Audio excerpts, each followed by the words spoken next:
You are listening to the Spent the Rent podcast. And now, here's your host, Patty Rose. Hello, I am Patty Rose, and welcome to the Spent the Rent podcast. My guest today is Daniel Ivey. Daniel, welcome to the show. Thank you so much. It's great to be here. This is really cool. This is the second time you've been on. I was going to take vacation for the summer. Typically, I take this time of the year off from podcasting because it's hot in this room, but we got together early in the morning because you have the beginning of a 4-week event that starts next week. That's right. That I wanted to talk about, so I wanted to have you on.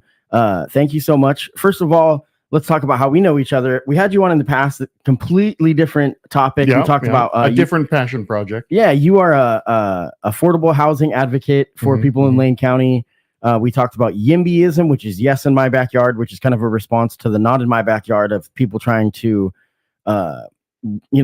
fight against multi-family dwellings and that kind of stuff. Yeah. So anybody interested in that topic, you can go back to listen to that. Today, we're going to talk about something a little bit more fun, Dungeons and Dragons. So right. I want to give a shout out to Damian Sailors if he's listening. Damian and I had been talking behind the scenes about him being a guest about talking about D&D. It hadn't came together. We actually had something scheduled. So I want to give a shout out to him because I'm a little bit bummed that he wasn't. Nothing on you, but we had been talking about it behind the scenes. Yeah. So, hey, Daniel, thank you so much for being here. We're going to talk about a 4-week camp, Dungeons and Dragons camp. This is pretty exciting. Yeah.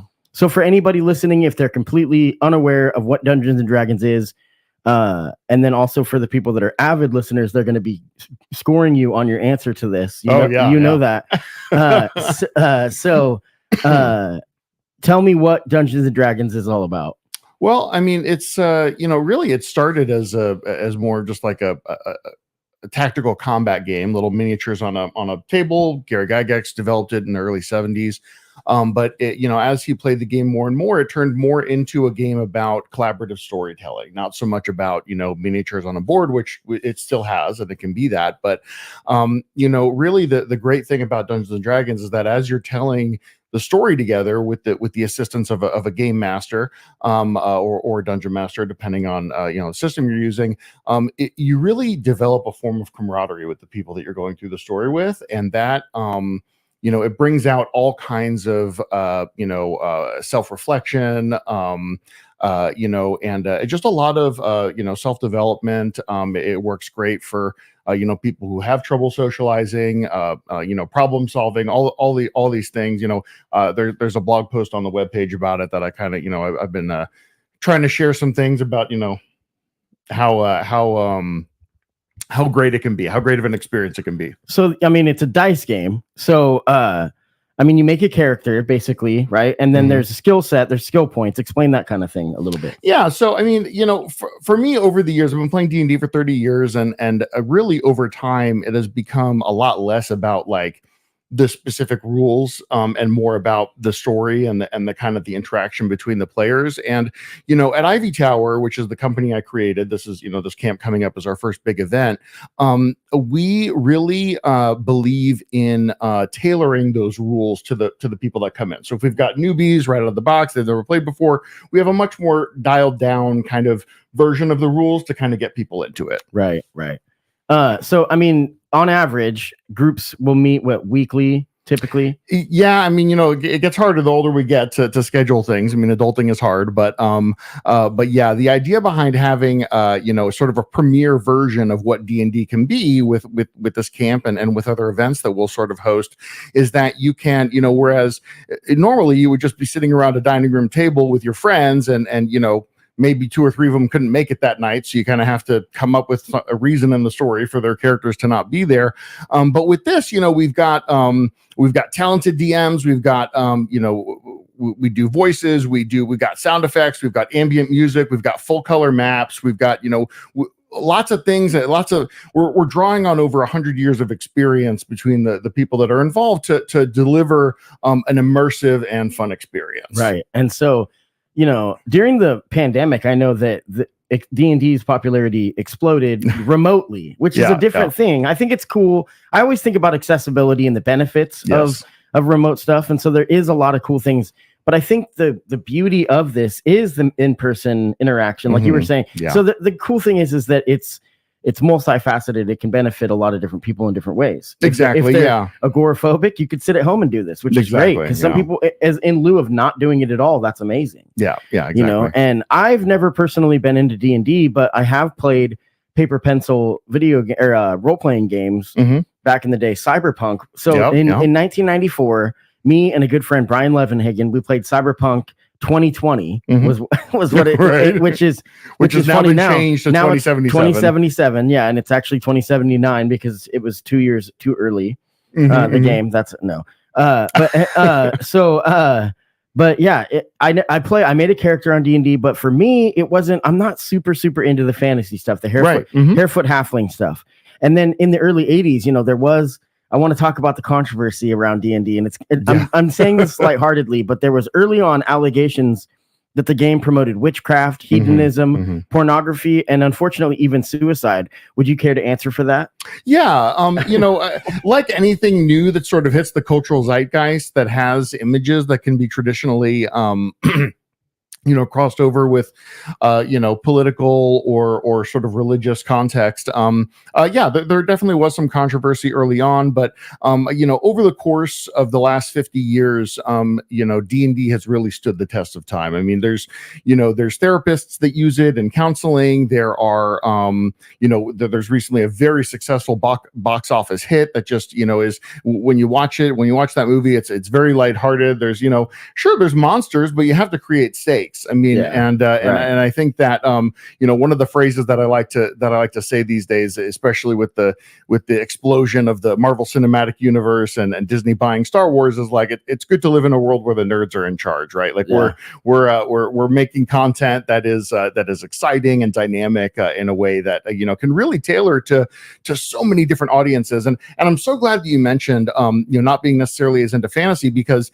we don't exclusively do fantasy storytelling. We you know, we could do a sci-fi setting if people want that. We could do a superhero game. We could do you know, murder mysteries. I mean, there's a lot of popularity right now with these like take-home sort of murder mysteries. We could do a bunch of, you know, I was experimenting with this with the 4J best after school program with the kiddos, and you know, even just sort of like using modern day practical you know, role playing of challenges that you come up with in your life. It's just like a super good tool for helping to learn about how to overcome challenges. I noticed that on your website that you did mention that businesses, that you're willing to you know, do role playing activities for businesses where they can hire you to come on and stuff. So so this event, let's talk about the event first, and then we'll talk about the whole business. So the event is something that you put together, and then there's an actual dedicated schedule. Obviously, we're talking a minute about how you're willing to be flexible and cater that to you know, whatever people are looking for. But this event, let's talk about this, the Dungeons and Dragons camp. How did that come to be? Well, you know, we were just looking for a way to, you know, I had this kind of big idea. I'm kind of semi-retired from my almost 20-year career in banking. I'm just kind of like focusing on some passion project stuff and like this.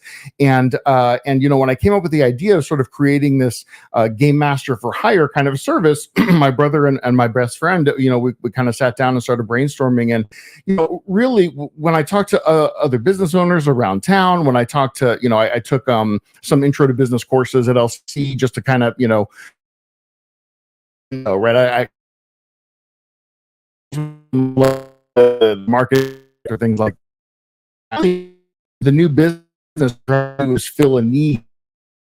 And, you know, I was going through signing my kids up for summer camp, and any parent that has kids that's trying to get them into summer camp knows that it is, you got to be online the second those, you know, openings become available. You got to, and they fill up really fast. And so, you know, that was kind of happening as this was developing. So we were like, hey, you know, there's lots of kids that not only do they not really love the traditional summer camp, where they're, you know, maybe they're neurodivergent, they're, you know, maybe alternative in terms of their interests. So we really felt like it was serving a need that would exist. And the signups that have been coming in are proof of that. I think that it's the creativity. I think the part that, I mean, it's about creativity, and in a time of, you know, artificial intelligence, and I mean, I think AI could be utilized for a D&D thing very much so. You can play D&D with ChatGPT. Sure, absolutely. You can sit down and start playing it. We'll play with you. It's pretty cool. Which I think is neat. And you can, that's the thing, you know, we could be here. That's a different conversation. But I think that actually expands our creativity, and it allows it's a tool. Yeah. So it's a shortcut and a tool. Mm-hmm. But yeah, I mean, that aspect of it I think is really neat. Now, so this the camp is about becoming a dungeon master. That's part of it. Yeah. I mean, really the focus of the camp. I mean, I know I put a lot of kind of things on the flyer, and we're definitely going to do all those things, but really the focus of the camp is telling a story. We're going to have a campaign that spans 4 weeks. If you are just participating for 1 week, each week is going to kind of have a beginning, middle, and end to the story. But if you stay for the whole summer, you're going to get this like epic story where your character has like a major role, and it's in a game world that I created. I created this, it's called Olam. I created it 25 years ago. And Wow. I've worked on it since. Characters, populations, cities, everything is populated. It's all up in my brain and written down. And we'll go through that story together. But we really wanted to break it up with other sort of gaming related activities. So we've got throughout the week, we're going to have dice making. We're going to have miniatures, painting. These are all supplies that I'll provide, and people can take home what they work on. And we have lots of we have some me and a couple other paid people that are kind of really kind of dedicated. But we also have volunteers coming in, just friends of mine that have painted over the years, that have kids of their own, things like that. And then also we're going to be incorporating workshops. So once a week, we're going to have a different kind of focused workshop. One week will be like, okay, how do you tell a story? Another one that a lot of kids, neurodivergent kids like me too, like I really struggled as a kid, like trying to just get other kids to play, and sort of being that dungeon master, that game master, storyteller that kind of brings the group together. I mean, I had so many friends in high school, even people that you wouldn't think of would ever play D&D. I have this great memory of being on a school bus on our senior trip, and I was running a game in the back of the bus for like 8 people, and a girl I had a crush on was drawing a dragon on my knee, and it was just like I was in hog heaven. That is heaven. Yeah, that is high school heaven. You talked about dice making. I want to give a shout out to Robert and Ariel McDonald at Lucky Star Dice. I'm pretty sure Robert's listening. They make their own dice. They make and sell their own dice. Lucky Star Dice. Tell me what dice making is all about. What does that process look like? Well, I mean, there's a lot of different ways to do it. We have several different kits that we sort of are going to have available, but basically what is involved is you have kind of these molds that you pour the, forgive me, I can't remember all the name of all the different substances that go into it, but it's basically plastic, and polycarbonate type stuff, epoxy or whatever. Yeah, and you pour it in, and the molds sort of have a spot for the for the imprint of the numbers on there. And for those of you that aren't familiar with Dungeons and Dragons, we don't just have the traditional 6-sided dice that people are used to. We go the Pythagorean solids. If you're a geometry a nerd like me, those are basically the 3-dimensional objects that have the same measurement of each surface. So you've got 4-sided, 6-sided, 8-sided. The 10-sided is not a Pythagorean solid, but the 12-sided and a 20-sided are. Yeah, 20-sided dice, 10-sided dice. I remember getting into it, and it's pretty cool. Yeah, and the funnest part of the process, and you can see all kinds of videos online about this on TikTok or whatever, but the funnest part of the process is breaking apart the mold and freeing your dice. And you can put just like the plain, you can have them be clear, you can color them, you can put glitter in them, you can put little objects floating in there so you can see them when you take them out of the cast. It's a really fun process. I think for the audio listeners you're screwed, but for the video listeners, I got a picture of kind of a set of dice right here, or a picture. I'm holding dice. So there's many different shapes of dice, die, I should say, right? Mm-hmm. So dice is the plural, yeah. Yeah. So that I think that sounds really fun. I know that could be really therapeutic too, making stuff like that. And it's also really fun for kids. And painting the miniatures too, it's something that it can take 5 minutes or it can take an hour for like one little 1-inch tall miniature, Right. And so I mean, is that common for people to use the miniatures in the games, or is it less? Is it? It's when there aren't miniatures involved, we call that theater of the mind. Where the story is unfolding, you just kind of have to imagine everything. The miniatures come into play really more when there's like an encounter where it's really important to visualize where everybody is. So either a fight breaks out in a tavern, or you get ambushed on the road, and you really want to be, in order to create that immersion, you want to be able to visualize where everybody is kind of in the scenario that you're describing. But when you're establishing a scene and talking about entering a city and the guards calling down to you from the parapets, or you are on a on a boat out in the ocean, and you're sort of in this travel time, and there's kind of a monologue about what's happening, you don't really need minis for that stuff. Yeah, that's Damian Sailors that I mentioned at the beginning of this. That's what he does, is he actually makes game boards. He makes big sets, Nice. and Sounds like I gotta hook up with this guy. Yeah, I was kind of. It was funny because we were talking about it, and I'm like, you may know him just because I know that the connection. I do know a lot of local geeks, but yeah, to the D&D that one doesn't community, ring a bell. So so Fun Again Games is a big part of this. Yes. And talk about what they do and how that partnership came to be. Yeah, so Rick over at Fun Again Games is a great guy. He's done a lot of exciting changes lately. He's kind of the manager of. He helped build up the warehouse in Ashland, where the main place is. He's not the owner, but he's kind of the right-hand man kind of thing. And he the owner wanted him to come to Eugene and kind of, really create like a great gaming space, not just a great gaming store. And if you'd ever been to the Fun Again Games on Willamette, it was a great location, but the gaming space was smallish compared to what it could be. And the new location on Oak Street, which is right behind the Mod Pizza, like kind of the next street over from the big shopping plaza on 29th there. Yeah, 28th and Oak. Yeah, 28th and Oak. Yeah. It's right next to Barry's, if you know that bakery. And they have the game store, which is, kind of along the wall. And then there's like a separate freestanding building that shares an overhead covering that, it's got a spiral staircase. There's gorgeous furniture in there, great lighting, tons of games that you can just play for free. Like they're just kind of out on display. So you can try it before you buy it. But this is going to be more focused on, we're renting out the whole space from 11 o'clock to 4 o'clock on weekdays when we have the camp going. So it's 4 weeks. So if you wanted to do, most people are going to do 1 week. Is that correct? Right. And so you can right now we have 2 that are signed up for all 4 weeks. And we have like 4 that are signed up just for the first week. But I have a feeling they're going to be signing up for more as it goes on, right? Because the rest of the weeks aren't full yet. And the parents have told me that, like, I want to, we want to try it out, but I'm confident we're going to deliver an experience that's going to make them happy. What are the age ranges that you're looking for? So currently we have, I just had a 9-year-old sign up yesterday. I'll have to reach out to that parent, make sure they're, going to be able to kind of hang. But yeah, most of the signups are kind of in the 12 to 16-year-old range. I have told people that, we can take adult signups, but, I'm kind of more comfortable with that if there's some kind of connection. Like if the kid's uncle wants to come, kid's parent, they want to play too, they want to participate, great. But if there's only a limited number of seats, so everybody's got to pay the. So the idea is this is more for kids. Yeah, it is. But like I was kind of trying to say, we can tailor it for anybody. Yeah, and that's this event. That's this specific Dungeons and Dragons camp.